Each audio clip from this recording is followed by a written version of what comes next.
કેમ છો બધા? સુખમાં છો ને? શિવરાત્રિના પાવન પર્વની તમને બધાને ખૂબ ખૂબ શુભકામનાઓ. ભોળાનાથ હવનું ભલું કરે.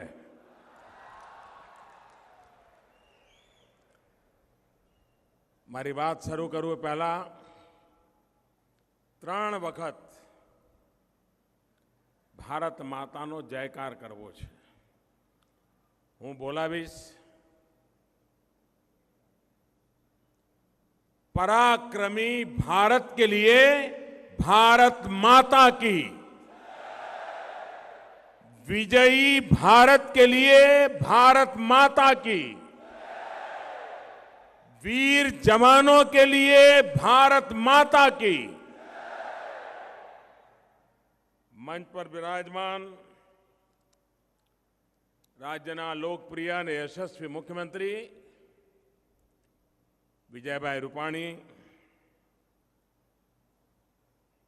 નીતિનભાઈ પટેલ, મનસુખભાઈ માંડવિયા, આરસી ફળદુ, ઈશ્વરભાઈ પરમાર, કુંવરજી બાવળિયા, પરબતભાઈ પરમાર, વિભાવરીબેન, પૂનમબેન, ધર્મેન્દ્રસિંહ, બાબુભા, હસમુખભાઈ, ચંદ્રેશભાઈ, હસમુખભાઈ હિંડોચા અને વિશાળ સંખ્યામાં અમને આશીર્વાદ આપવા માટે પધારેલા જામનગરના વાલા ભાઈઓ અને બહેનો,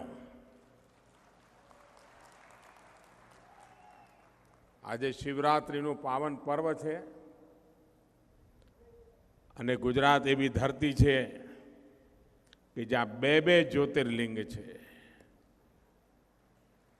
સોમનાથ અને નાગેશ્વરની આ ધરતી મારે માટે અત્યંત સુખદ અવસર કે શિવરાત્રિના પાવન પર્વે સોમનાથ અને નાગેશ્વરની ધરતી પર આવવાનો મોકો મળ્યો છે.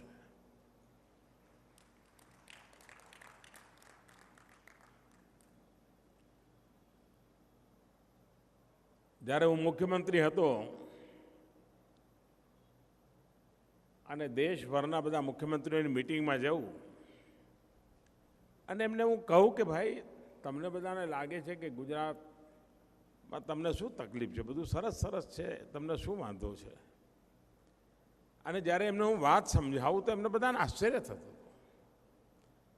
હું એમને કહેતો કે ભાઈ અમારું એવું રાજ્ય કે જેની પાસે કોઈ ખાણ ખનીજનો ભંડાર બહુ મોટો નથી, એનાય કરતાં મોટી મુસીબત એટલે પાણી.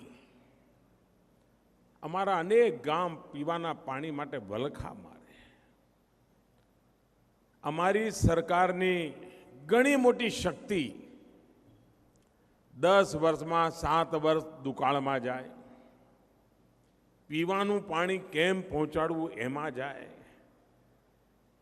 જો ઈશ્વરે અમને પાણીની સુવિધા કરી દીધી હોત તો અમે એટલા બધા તાકાતવાર હતા, એટલા બધા પાણીદાર હતા કે અમે આખા હિન્દુસ્તાનને જ્યાં લઈ જવું ત્યાં લઈ શક્યા હોત. એટલી અમારામાં તાકાત હતી. અમારું બજેટ, અમારી સરકારની શક્તિ, આ બધું અમારે પાણી પાછળ ખર્ચવું પડે. હિન્દુસ્તાન ભરમાંથી આવનારા મુખ્યમંત્રીઓને આ વાત ગળે જ નહોતી ઉતરતી. આટલી બધી તકલીફ છે એમને અંદાજ જ નહોતો આવતો. પણ એની સામે આપણો સંકલ્પ પણ હતો. ઠીક છે, આપણી પાસે 12 નદીઓનો અભાવ છે, વરસાદ ઓછો પડે છે અને ગુજરાતને વિકાસના પથ પર આગળ વધવું છે, તો રોતા બેઠા ના ચાલે ભાઈ. પહેલા પાણી નહોતું તો કચ્છ ખાલી થતું હતું.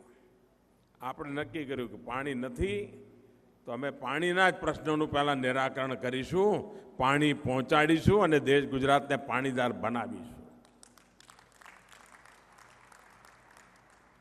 અને એ પણ હકીકત છે કે સરદાર સરોવર ડેમ એમાં આટલી બધા રૂકાવટો આવી, આટલી બધી રૂકાવટો આવી. અને એના માટે એ વખતની બધી સરકારો જવાબદાર છે. એ છટકી નહીં જઈ શકે, એમને જવાબ આપવો પડશે. અગર આજથી 40 વર્ષ પહેલાં નર્મદાનું કામ પૂરું થઈ ગયું હોત તો ગુજરાતને પાણી પાછળ 40 વર્ષ સુધી જે રૂપિયા ખર્ચવા પડ્યા હોય એ ન કર્યા પડ્યા હોત. અને આજે જ્યારે સરદાર સરોવર ડેમ બન્યો, પાણી આવ્યું, તો એના પહેલા ડેમનું કામ પૂરું થતા પહેલા આ પાણી કચ્છ અને કાઠિયાવાડની ધરતી પર કેવી રીતે પહોંચે એના માટે એક ભારી જહેમત કરી અને એક યોજના બનાવી. અને મને બરાબર યાદ છે આ સૌની યોજનાની કલ્પના જ્યારે મેં પહેલી વાર મૂકી હતી રાજકોટમાં આવીને, ત્યારે તો મોટા ભાગના લોકો અને પેલા કેટલાક જે આખા ગામની ચોધરાટ કરવા ટેવાયેલા હોય છે તો મંડી જ પડ્યા હતા કે આ મોદીએ ચૂંટણી આવી એટલે આ સગુભો છોડ્યો છે, આ ચૂંટણી આવી એટલે મોદી આમ કર્યું છે. હવે ચૂંટણી તો આપણે ત્યાં 12 મહિના ક્યાં ક્યાં ચાલતી જ હોય જ ભાઈ. કોઈ ને કોઈ રાજ્યમાં ચૂંટણી ચાલતી જ હોય જ ભાઈ. હું કોઈ પણ કામ કરું તમે ચૂંટણી જોડે જોડી જ શકો. એ વખતે આશંકા હતી કે આ શક્ય જ નથી. હજારો કરોડ રૂપિયા પાઇપ પાણીની લગાવવાની, પાણીને 20-20 માળ ઊંચા મકાન જેટલું ઊંચે લઈ જવાનું, અને એ પાણી આ બધું સંભવ જ નહોતું લાગતું. કારણ આપણે બહુ તો પેલા ટેન્કરો જોયેલી, હેન્ડપંપ જોયેલા, એનાથી લાંબુ પાણીના ઉકેલ કોઈ વિચારેલો જ નહીં. એક બાજુ એ માનસિકતા, એવા લોકોએ રાજ કર્યું જેમને ટેન્કરથી આગળ કાંઈ દેખાણું નહીં. અને અમે એવા લોકો આવ્યા કે જેણે પાઇપલાઇનથી 500, 700 કિલોમીટર, અને એવી પાઇપલાઇન કે જેમાં તમે મારુતિ લઈને હાલી શકો. અને એનું પરિણામ છે કે આજે સૌની યોજના પાણી પહોંચ્યું. કચ્છની સીમા પર બીએસએફના જવાનો, એમને નર્મદાનું તાજું પાણી પીવા મળતું હોય. આ કમાલ ટેકનોલોજી, એન્જિનિયરિંગ અને ઈચ્છા શક્તિ એના કારણે શક્ય બનતી હોય છે. મને ખુશી છે કે ગુજરાત છોડ્યા પછી પણ અમારી ટીમ એટલી જ લગનથી, સમયબદ્ધ રીતે આ સપના પૂરા કરવા માટે બરાબર કામે લાગી છે. અને એક પછી એક સૌની યોજનાના ફેઝ પૂરા થતા જઈ રહ્યા છે. અને આનું જ પરિણામ છે કે આવનારા દિવસોમાં, અને હું હંમેશા કહેતો હતો કે નર્મદાનું પાણી એ પાણી નહીં, પારસ છે. જેમ પારસના સ્પર્શથી લોખંડ સોનું બની જાય, એમ નર્મદાના સ્પર્શથી ગુજરાતની ધરતી લીલીછમ થઈ જાય, સોનું ઉગે એવી ધરતી અમારી થઈ જાય. અમારો ખેડૂત પસીનો તો પાડે, પણ એ પસીનાની જોડે જ્યારે નર્મદાનો અભિષેક થાય ત્યારે પસીનો દીપી ઉડતો હોય છે, ઉગી નીકળતો હોય છે. અને આજે ગુજરાતે કરી બતાવ્યું છે. આજે અહીંયા મને ગુરુ ગોવિંદસિંહજી મેડિકલ કોલેજ માટે પણ, એના વિસ્તાર માટે, એની નવી નવી યોજનાઓ માટેનો પણ અવસર મળ્યો. આપણામાંથી બધાને યાદ હોવું જોઈએ, ખબર હોવી જોઈએ કે ગુરુ પરંપરાની અંદર ગુજરાતનો વિશેષ નાતો રહ્યો છે. ગુરુ ગોવિંદસિંહજીના જે પહેલા પંચ પ્યારે હતા, એ પહેલા પંચ પ્યારેમાં એક આપણો દ્વારકાનો હતો, અને દરજી સમાજમાંથી હતો. અને એણે ગુરુ ગોવિંદસિંહજીની સામે શીશ વાળવી દો, હું તમારો શિષ્ય બનીને આવ્યો છું, દ્વારકાથી જઈને દરજીનો દીકરો. અને એ ગુરુ ગોવિંદસિંહે જે શીખ પરંપરા માટે થઈને કામ કર્યું, એનો એક પહેલા 5 સિપાહી પૈકીનો એક અમારો દ્વારકાનો હતો. અને એટલે, અને એ વખતે દ્વારકા જામનગરનો હિસ્સો હતું. અને પરિણામે આ હોસ્પિટલ ગુરુ ગોવિંદસિંહજીના નામ સાથે જોડવામાં આવી. ઇતિહાસની એ ઘટનાને અમરત્વ આપવાનો પ્રયાસ આ નામ સાથે જોડાયેલું છે. અને આજે એ હોસ્પિટલ અને આરોગ્ય ક્ષેત્રે એક મોટી ક્રાંતિનું કામ આપણે ઉપાડ્યું છે. ગુજરાતમાં થઈ રહ્યું છે, દેશમાં થઈ રહ્યું છે. અહીંથી હું અમદાવાદ જવાનો છું. ત્યાં પણ 4 મોટા હોસ્પિટલના પ્રોજેક્ટ છે. કારણ હોસ્પિટલની વ્યવસ્થાઓ વગર, આધુનિક ટેકનોલોજી વગર આજની આપાધાપીવાળી જિંદગીમાં સારવાર આધુનિક ન થઈ શકે. પહેલા જમાનો હતો, બધા લોકો એટલા તંદુરસ્ત હતા કે ગામમાં એક વૈદરાજ હોય તો ગામ આખું સ્વસ્થ રહેતું. હવે દુનિયા બદલાઈ ગઈ છે. ડાબી આંખનો ડોક્ટર એક હોય તો જમણી આંખનો બીજો હોય. સ્પેશિયાલિટીનો જમાનો છે. આપણે પણ એના માટે તૈયાર થવું પડે. અને આજે જે ગુજરાતની અંદર આધુનિક હોસ્પિટલો બની રહી છે, એનો સીધો લાભ એનો મળવાનો છે. એટલું જ નહીં, આયુષ્માન ભારત યોજના હોય અથવા મા યોજના હોય, મુખ્યમંત્રી અમૃતમ યોજના. હું જ્યારે અહીંયા ગુજરાતમાં હતો ત્યારે એક ચિરંજીવી યોજના શરૂ કરી હતી. અને ગરીબ માતાઓની પ્રસૂતિ હોસ્પિટલમાં થાય, માતાની જિંદગી બચે, સંતાનની જિંદગી બચી જાય. અને એમાં એટલી બધી સફળતા મળી હતી. એના પછી એક પછી એક ગુજરાતની અંદર આરોગ્યના ક્ષેત્રે આપણે યોજનાઓ લાવ્યા. અને જ્યારે ભારત સરકારમાં ગયો તો આયુષ્માન ભારત નામની યોજના, અને આયુષ્માન ભારત યોજના દુનિયાની સૌથી મોટી છે યોજના. અને તમને બધાને ખબર છે, મને નાનું તો ફાવતું નથી. કંઈ પણ કરવાનું મોટું જ કરવાનું. થયું કે ના થયું? હમણાં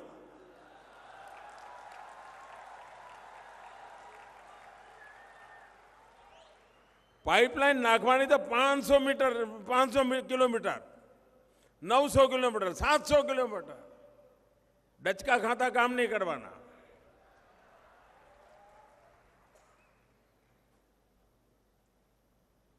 અને એ જ રીતે કામ કરીને આયુષ્માન ભારત યોજના અમેરિકાની જનસંખ્યા, કેનેડાની જનસંખ્યા, મેક્સિકોની જનસંખ્યા, આ ત્રણેય દેશોની જનસંખ્યાનો સરવાળો કરીએ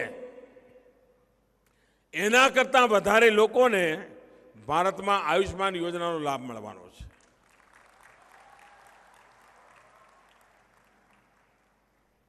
કોઈ પણ ગરીબ પરિવાર 5 લાખ રૂપિયા વર્ષે, પરિવારમાં કોઈ પણ બીમાર થાય તો 5 લાખ રૂપિયા સુધીનું બિલ ભારત સરકાર ચૂકવશે. એને ક્યારેય હોશિયાળા નહીં રહેવું પડે. એટલું જ નહીં, મોટામાં મોટી હોસ્પિટલમાં એ સારવાર લઈ શકશે. એવું નહીં કે પેલા સરકારી દવાખાનામાં જાય ને પછી બિચારો હાજે પાછો આવે ડૉક્ટરની રાહ જોઈને. ના, એનો હક છે. આ દેશમાં 15,000 કરતાં મોટી પ્રાઇવેટ હોસ્પિટલ આજે આ કામમાં આપણી ભાગીદાર બની છે. એટલું જ નહીં, આપણો જામનગરનો ભાઈ ભોપાલ ગયો હોય અને ભોપાલમાં માંદો પડી ગયો તો એણે જામનગર પાછા આવવાની રાહ જોવાની જરૂર નહીં. એ ભોપાલની હોસ્પિટલમાં જાય અને પેલું કાર્ડ બતાવે તો વગર પૈસે ભોપાલમાં સેવા થાય. એ કલકત્તા ગયો હોય તો ત્યાં પણ થાય. એ કરાચી, કોચીન ગયો હોય તો ત્યાં પણ થાય. હમણાં જરા મારા મગજમાં પેલું બધું વધારે ભરેલું પડ્યું છે, પણ સારું છે કે નહીં? હા, એ કરવું પડે ને ભાઈ.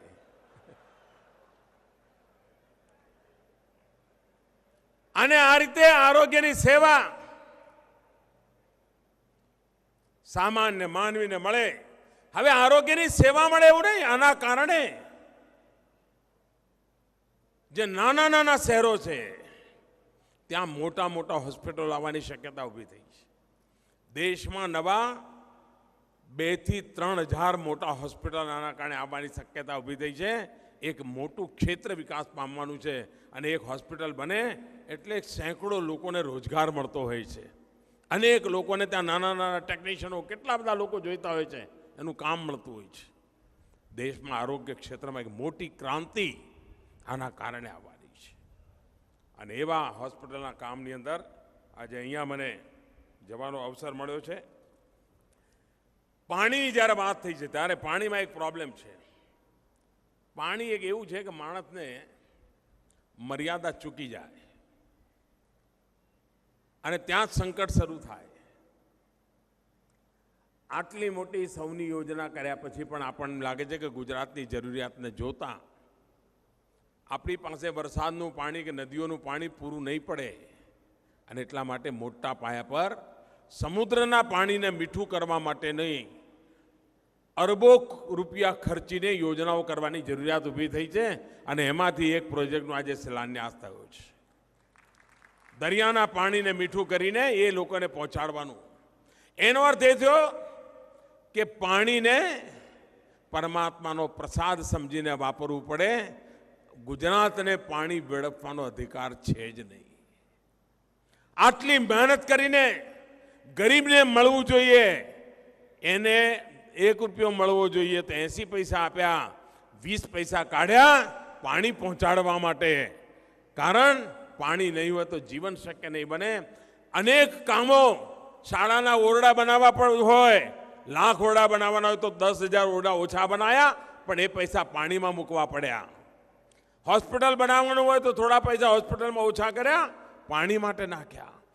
ગુજરાતની અંદર દરેક ક્ષેત્રમાંથી પાણી માટે થોડું કાઢવું જ પડે છે. એનો કે પાણી સૌથી વધારે મૂલ્યવાન બની ગયું છે.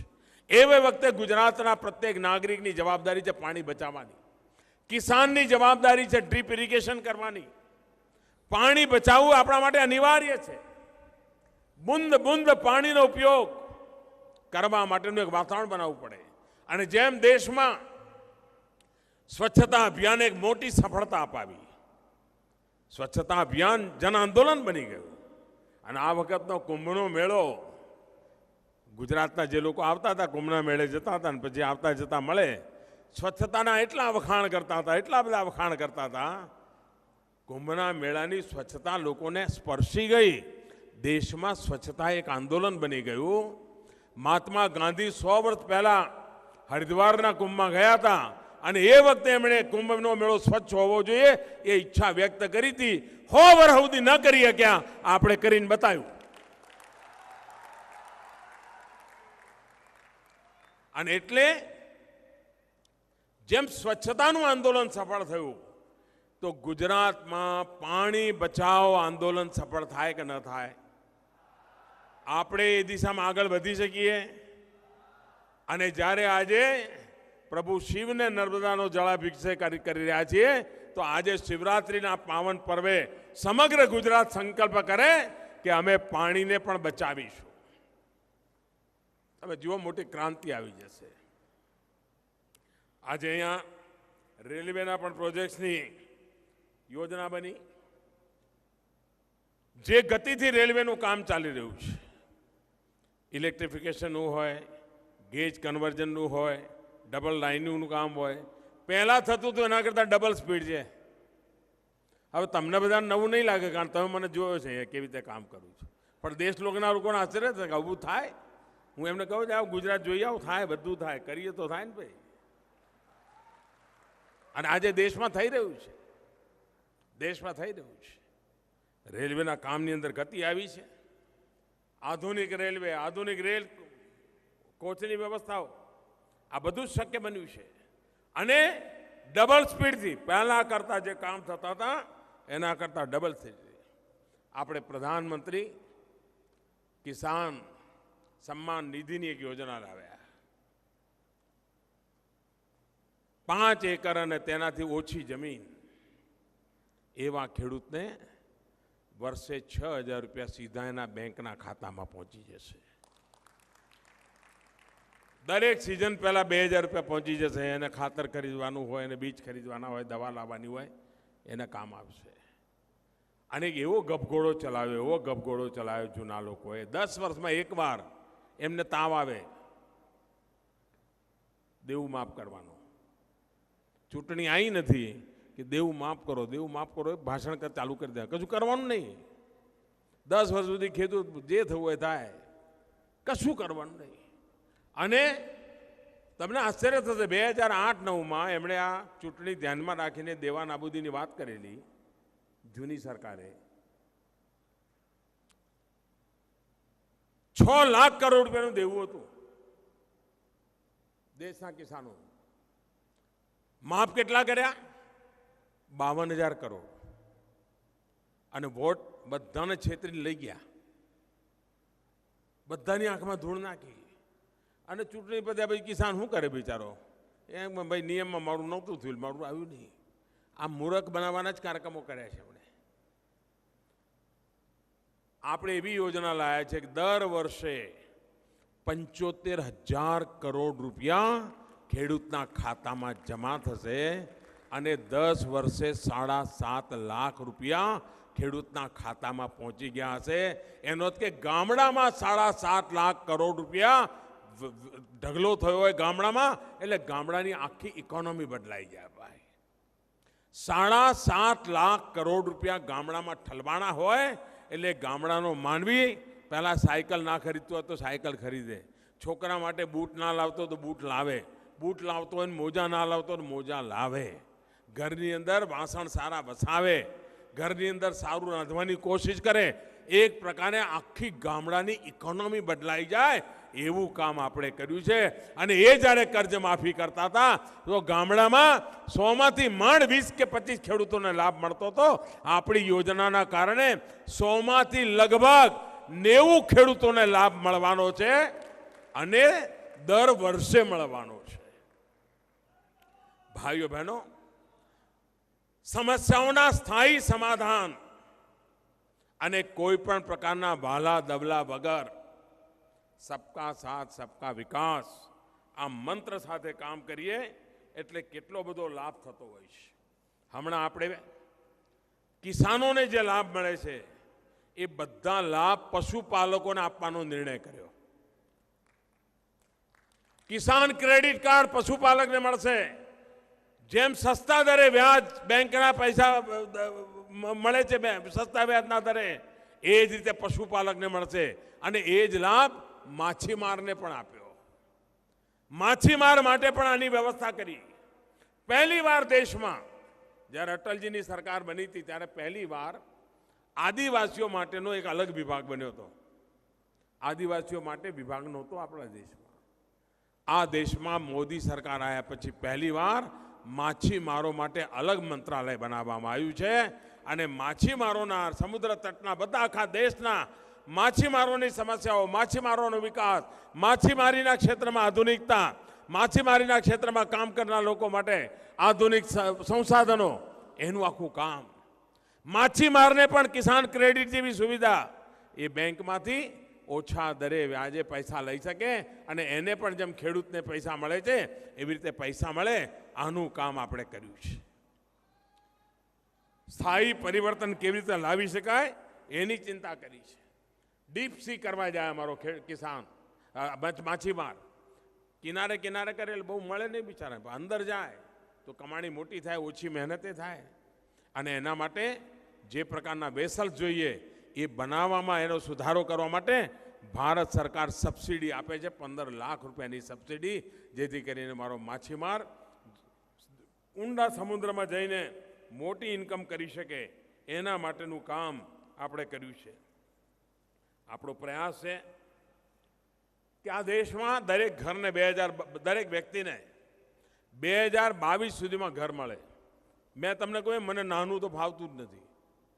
જે કરવું એ પૂરું કરવું, મોટું કરવું, જલ્દી કરવું.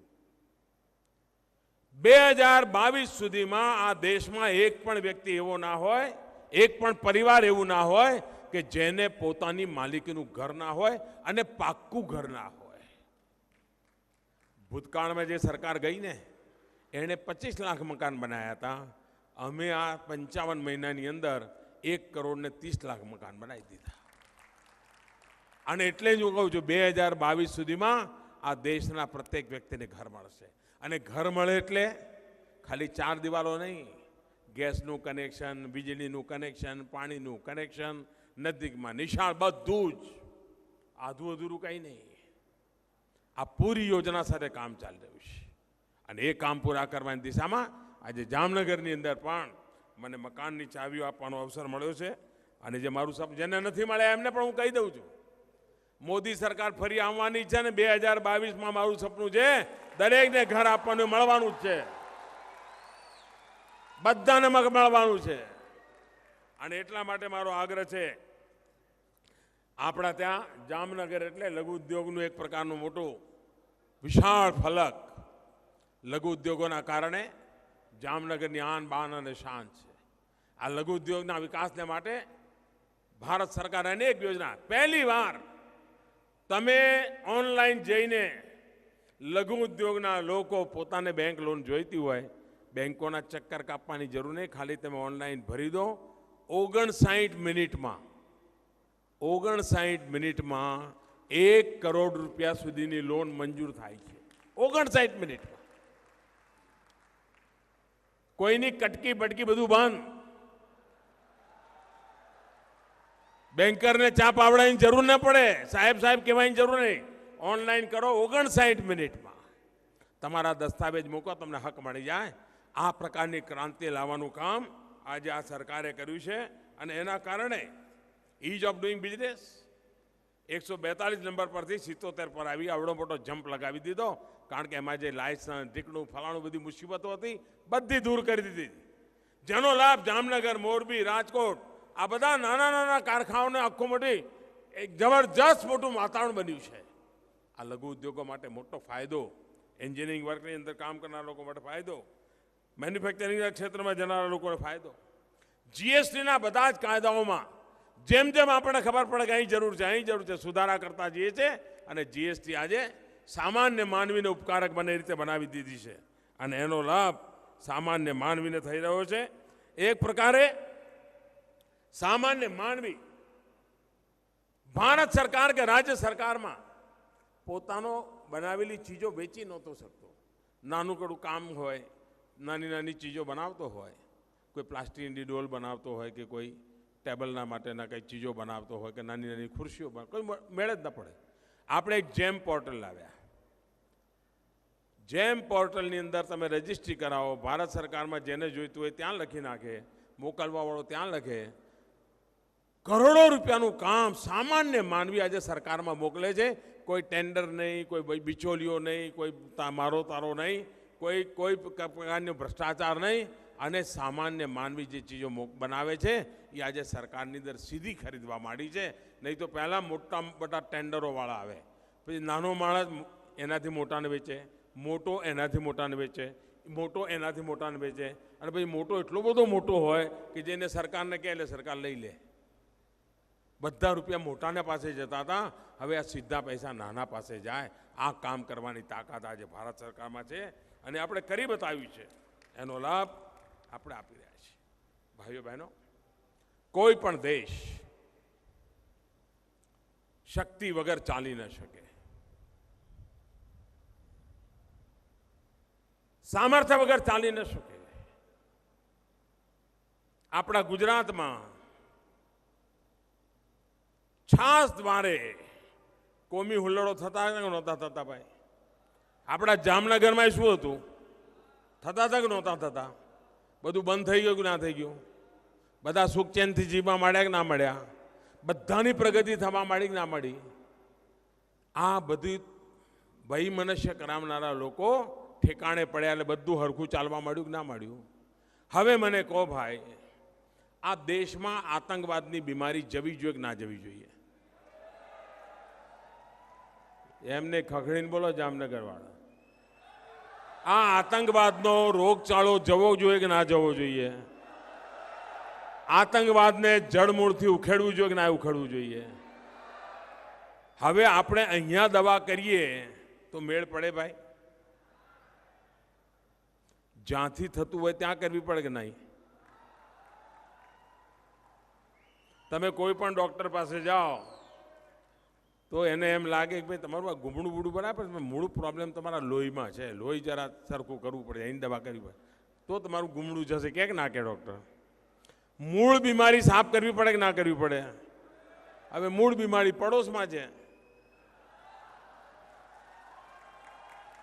તમે તો જામનગરમાં પડોશમાં છો, ત્યાંથી વાવડ આવતા હશે.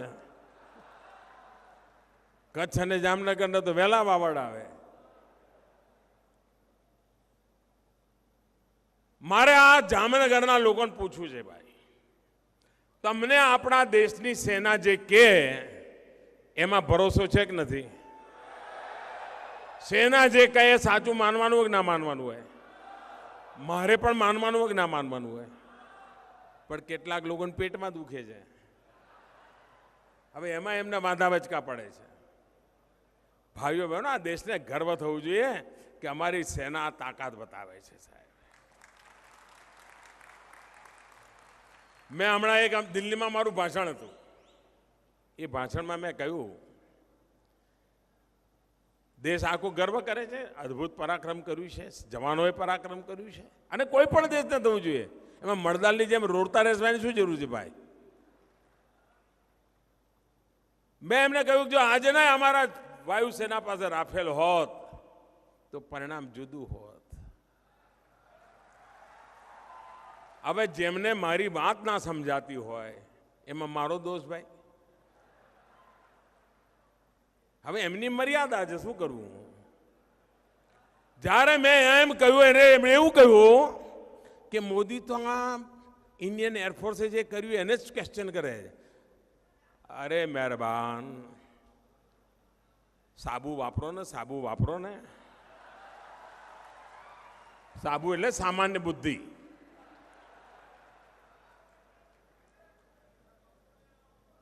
એર સ્ટ્રાઇક સમયે અમારા જવાનોના હાથમાં રાફેલ હોત તો અમારું એકે જાત નહીં અને એમનું એકે બચત નહીં. આ મારો હિસાબ છે ભાઈ.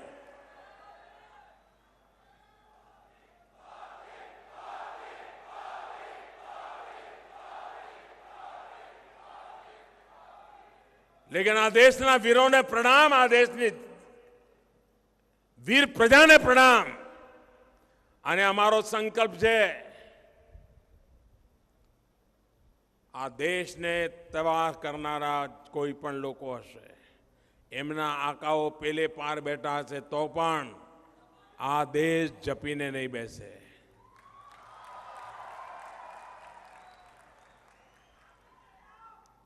હવે એમનું શું છે, અમારા વિરોધીઓ આમાં એમને બાંધવો પડ્યો. મોદી શું કરે છે, મોદી શું કરે છે, મોદી શું કરે છે, એમાં શું જોઈ લો ને ભાઈ. આ કર્યું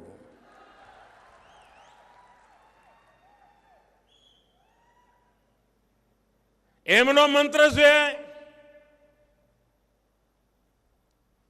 આવો ભેગા મળો, મોદીને ખતમ કરો. દેશનો મંત્ર જ આવો એક થાઓ, આતંકવાદ ખતમ કરો. એમને મોદીને ખતમ કરવો છે, આપણે આતંકવાદને ખતમ કરવો છે. આપ મને કહો ભાઈઓ, આતંકવાદ ખતમ કરનારાની જોડે જવાય કે ન જવાય? આતંકવાદ ખતમ કરનારની ઈચ્છા સાથે જોડાય કે ના જોડાય? ખૂબ ખૂબ સલામ ભાઈઓ. મારી સાથે બોલો ભારત માતા કી, ભારત માતા કી. ધન્યવાદ.